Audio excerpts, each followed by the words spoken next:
Varric's back! Varric's back! Oh my god! Yay! Oh, and we might see Toph in the future. I don't know. But Varric's back! that oh Varric. Actually, good god, this whole season is like a big reunion. I mean, it's like Zuko's alive. This whole season's like a big apology for season 2. It's like Zuko's alive. We may have a Toph. We don't know yet. I'm pretty positive we'll have a Toph. Yeah. At least flashbacks. And Varric's back. Varric's back. And even Julie in the background. It was great to see her. We're getting pretty much what it is that they break the kid out and they leave the Earth Queen and they go to this kingdom that's made entirely out of metal. Well, not entirely, but mostly. It looks like Oz to me. It looks like a mix between Oz and Gondor. Yeah. Like in this beautiful metal flower. It's gauze. And then they find out that Lynn has a sister, a half-sister. Was she in charge of the city? Or I think so. Or she just designed it? Her husband's the architect. She built the city. Okay. And she wanted to start a family. After sailing the world. Yeah, I was kind of wondering how that worked. Just like Toph, they've ended up creating like just another one of those most amazing characters ever. I'm like, no, but how the hell did she get money to just create? That's not like just a little plate. That's like a gigantic. Didn't you see all the stuff on her shelves? She probably went treasure hunting. Maybe. Who cares? It's Toph's daughter. I know. I'm just suspicious. If there's anything these shows have taught me in Korra, it's to be suspicious. I suspect that Airbender who showed up at with the shaved head. Yeah, I know. Actually, at first I didn't recognize him. I called him Suspicious McGee. Yeah, and then it was like, oh, it is the guy. Yeah, they didn't really make that very long. Well, it seemed pretty damn obvious. Yeah, no, it's You don't even recognize him? Well, no, for me, I'm one of those people that if you cut the hair or you just give a person glasses, I'll fall for it. I would totally fall for the Clark Kent thing. Why Clark? Where No. did you come from? I totally would. I really would. A lot of actresses I don't recognize because they'll do their hair differently. I'm just like, who is that? Witchcraft, sorcery. And we find out there's some sort of damage history between the two sisters, and Lynn especially just wants nothing to do with the family, and we don't know why.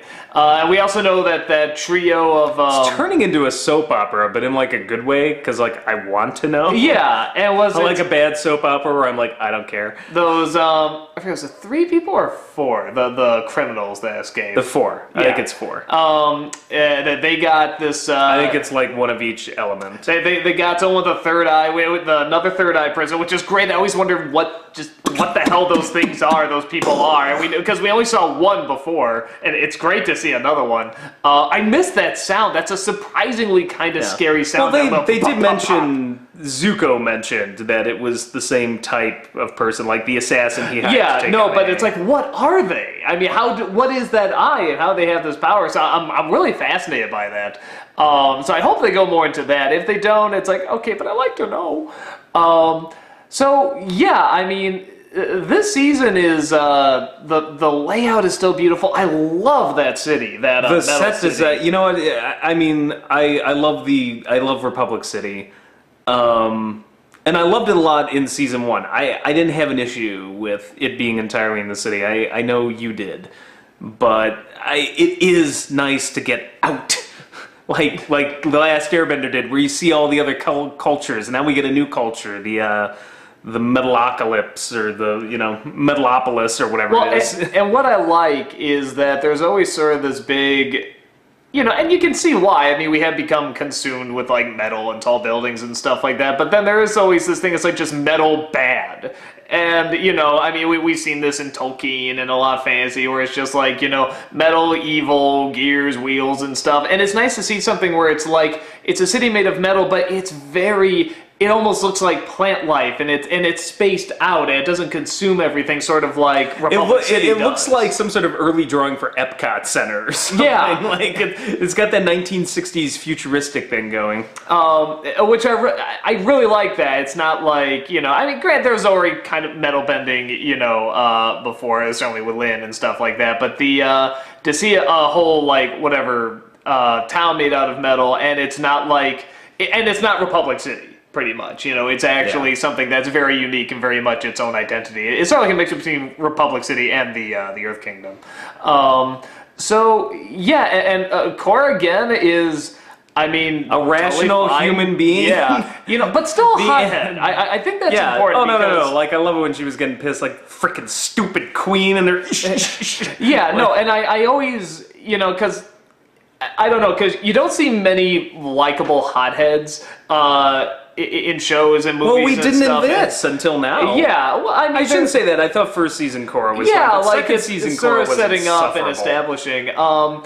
So she's fine, and we got the split between Tenzin and the rest of them. He's gonna go back and be a teacher now, which I always sort of like those splits when it's like a character you've been with for a while. It's like now we have to, you know, Very Empire part Strikes ways. Back. One's going to Dagobah, the other's going to Cloud And the City. sunset and everything. Actually, when they split up the airships, I wanted to hear what it was like. I'll meet you at the rendezvous point on Tatooine or something. But it felt, I don't know, it felt big somehow. Like, even though technically nothing too huge has been going on yet, I mean, at least in terms of, like, the characters' arcs and everything, it still felt kind of big in that split. That's the writing. Like, let's really think about it. What has happened that's so epic? Probably just the jailbreak. Otherwise, think about it. We have had nothing but interpersonal drama. Yeah, no, we have, which is... And it works, because we care about the characters again. You know, a part of me is sort of saying, like, I would like to get to, you know... like I said, with the second season, again, it is a touch of an issue that I'm not seeing, like... I mean, that second season is really building, you know, the spirit world and the human world and what will it be and stuff, and, oh, well, a lot of them can airbend. That's kind of it. Oh, there's also this incredible holy shit stuff going on, you know, in Republic City, but it's like, she's no good at that, so let's go do this. Now, but again, it's good. They'll get back to it. It's good, and I don't know if they will. I think this is going to be the focus. I don't know. They keep mentioning the words harmonic convergence. I don't know if the we're going to see... Ghostbusters mention ectoplasm, so... The airbending thing seems to be the main focus, so I don't know if they're going to go back. Well, they're going to have to solve the fact that the city's covered under vines somehow. You don't start off a season like that and don't have it resolved. I don't know. I just see it as they go back, it's even worse. Like, just at the very end, they're like, Korra, we need you back. And it's like, oh, you got a home here after all? Maybe that'll be the next season or something. Okay, but I mean, they're going to resolve it at some point. I guess, but it's... I mean, it may take... Honestly, if they resolve it in the next season, that's fine. Maybe we'll have, like, an overarching story arc again instead of, like, you know... Yeah, no, that's fine, but I'm also chunks. sort of like, why didn't you do it with this one? But again, maybe they do need a space with the spirits, because we did see so many in the last season. I don't know. Who knows? Nick has messed up this show so much. Like, we're lucky to at the end of this lucky episode... to get anything out that's, you know, good, because they've dicked these poor creators around so much. Like, I feel bad that we rip on the second season, but I mean, legitimately, the second season has issues, but a lot of that falls on Nickelodeon. These guys can only do the best with what they're handed or told at the last second. Well, I actually, even though, like, I agree with a lot of what you said about the second season, I don't think I dislike it as much as you do. I don't, like, if you cut out the whole middle part of the second season, I actually would think it's fine. Yeah. Like, I feel like the second season should have been 7 episodes. Like, it just, like, it started off great, and then in the middle it just was... Or focus on oh my god, yeah. But with this one, the one thing I was noticing is missing, and I'm hoping Veridic can help this. Veric, yeah, I'm sorry. I'm hoping Veric can help it, is... I don't think it's that funny. And I don't mean it like they're not trying to make you laugh, because they are, and You never believed in Bolin. He's Sokka light. I want to like him, but I don't hate him. I don't hate him, but he's Sokka light. He really is. No, but on top of that, the Earth Queen constantly sneezing and stuff like that. Like they're definitely trying some jokes, which is fine. You know, they keep it light. Not like every joke in, you know, Avatar worked or even Korra, but. Honestly, their humor was just, for the most part, so good. And honestly, if they sort of don't want to do the humor route, that's fine. But it is like, man, yeah, these are just really kind of missing. I'm not really missing it. No. I'm like, am I interested in the characters? Yeah. Do I need them to be funny 24/7? No. As Sokka Light does his job, and he's interesting. And whatever he may have going now with, you know, the niece there, Lin Beifong's niece, Who knows where that's going? Maybe he's finally going to get some and not either muck it up himself or have her be a crazy psycho or, maybe it's finally his moment of, moment in the sun. Well, the thing is, yeah, I think, honestly, less humor is not a problem. I didn't need more, necessarily. And honestly, it's not god-awful humor. It's not like, oh, God, are you kidding or anything. But at the same time, it is like, I'm watching a lot of these jokes and a lot of these scenes. I mean, there's some scenes where they'll have like 5 jokes on top of each other. I'm like, come on, guys, you can do, you're good at this. You're good at writing humor. It would be great if we get anything. Well, no, I'm very glad Varric's back. As soon as I saw it, I was like, yay! I mean, it was just, because that was something I realized was missing. I was so pissed too, and he just was like written off at the end there, like, well, goodbye, and I'm like, what? No, because that's what I was saying. I was like, if he really just disappeared into the night, good save, yeah, if he really disappeared into the night, I was like, oh, come on, that's very good. I'm not, and not for a second am I absolutely sure that was planned. I'll give them the benefit of the doubt and be like, oh, that was brilliant, that was planned. They may have just been like, they may have like read the reviews and be like, oh, everybody loves this guy, let's bring him back. But whatever the hell it was, like, good job. Yeah, no, I mean, I'm sure just bring him back. Like, I watched it with Doug and my wife just now. Like, we literally applauded. We're like, yay! Like school kids. It was ridiculous. But that is another thing in the second season that, even though we had issues with it, I think was always strong was the comedy. As well. No, I do miss the twins. Their brief appearance the earlier twins, was fantastic. Were so good. And Varric. Really, majority of the new characters they introduced in second season were good, funny, enjoyable characters. They were, but honestly, I'm way more interested in these villains than I was in her uncle as a villain in the second one. And all the new characters they've introduced, Toph's extended family now. Yeah, I don't even mind the kid. Kid's fine. But like every new character they've introduced, maybe outside of the Queen. The Queen was getting on my nerves. I'm kind of glad we're past that at least for a little while. But all of them like really interesting characters. Yeah. Whereas apart from the twins and Varric, I felt there was just sort of it was alright. Like, I think the weakness was the villain. Maybe that's what it was. Yeah, I will say that the villain, because the villain last season was such a retread and it was pretty weak. I think it's great to see, like, because at first I was seeing this guy and the airbending guy, and I'm like, like, we'll see. I'm judging too early and stuff. And when he started to sort of look around and look at the culture, and he knows a lot about this, and I don't know, I like the respect of that culture he had, enough to even know the moves. It's like, what is his backstory? And the poetry. Yeah, and he doesn't look at like, yes, I will destroy all of this. There is sort of this respect for it, which I kind of And that was an oh shit moment when he's there in front of the kid, like with the poetry in his hand, and you're just like, what's he gonna do? Like, they hold really on that smile for a minute. Yeah, it was really kind of creepy. Like, is he just gonna take her out now, run off with her, and then, we end up with a nice fight, which is also really nice, because one thing I did miss, particularly in the first 2 seasons, is the airbending. I miss seeing that Aang style of fighting, and we've got it, like, we just have so much now of it we got it everywhere. Yeah, no, it's great. I miss that. Like, because obviously Last Airbender was all about the airbender. I feel like we've been just kind of missing that, for the most part. The other ones, even though she's been trying to learn, but now we've got full-on, real kick-ass airbending fights, and it's awesome. The kids are still really funny too. The little bald kid teaching them how to airbend. You're a disgrace. Yeah, it is great. I mean, that's exactly what you want to see him do. Why is Charlie Brown teaching us?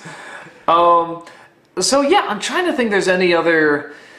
Do you love that ad? We can only watch it on Nickelodeon. You're never going to be able to see it online. Yeah, you can't see it online, and it's like, I wonder why you're pushing this so hard.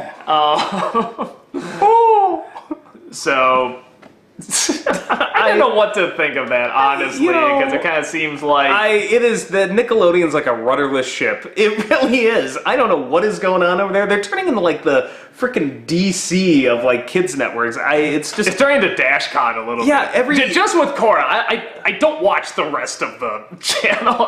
Maybe the rest of it's incredible. Maybe SpongeBob has gone epic.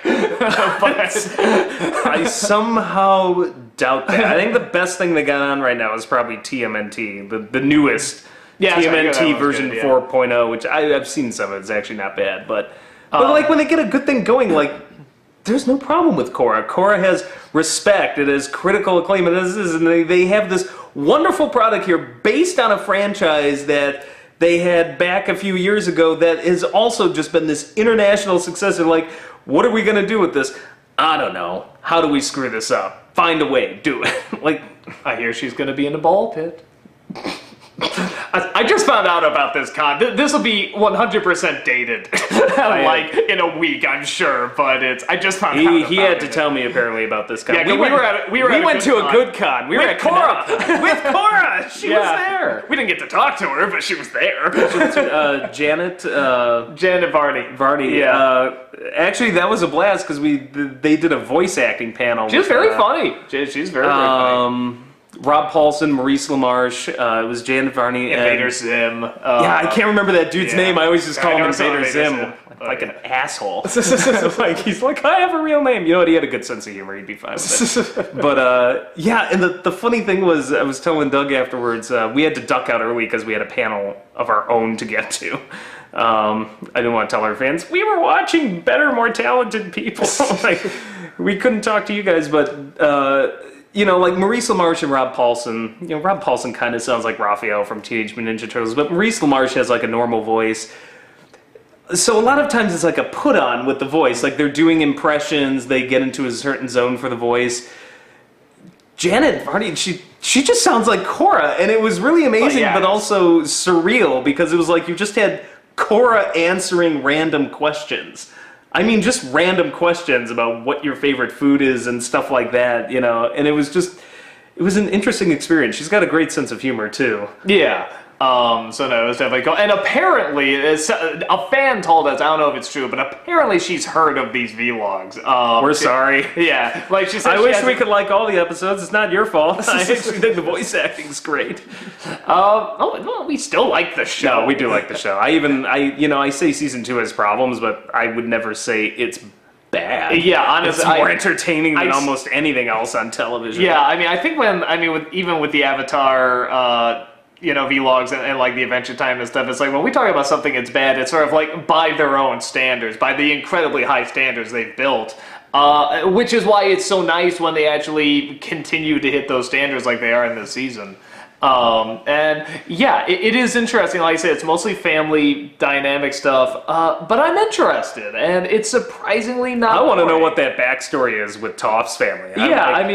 Before it's like, you get Lin Bei Fong to cry, I'm like, oh my god. No, that was a big one to me. The big one was where she tells the niece to piss off. I was legitimately like pretty shocked at that. I'm like, wow. Well, and the whole the awkward dinner scene, like I was like, oh shit, not pulling any punches, are we? Mm-hmm. So I say the only other thing I can think of top of my head, because I was thinking like, wait a minute, why would she hire Varric? Because he is, was a not convicted presidential kidnapper. Well, maybe Metalopolis is like Switzerland. It's just neutrality, and he's got immunity. Well, I was going to say, too, with her backstory, they show very much she went along her own way, and she was with the performing group, then she was with pirates, then she decided she wanted a family. Said she hired a pirate Exactly, chef. So I think, no, but even then I was sort of like, is that wise? But you see that she probably really has gone through this life of doing this. Well, and maybe that's what's also pissing Lin Bei Fong off. I was going to say, or she's planned something. Cue the popcorn guy. It could be. I mean, I don't know. If she ends up being a villain, then that is also redemption for season 2, where everybody literally looked at the uncle and was like 10 seconds into like villain. Like where it wasn't even. It was just like this would be quite the twist. Yeah, this I still don't know. I don't know if they're going to do it. I'm not sure if I want them to, because I really like the character. No, I don't want them to either. But it's a possibility.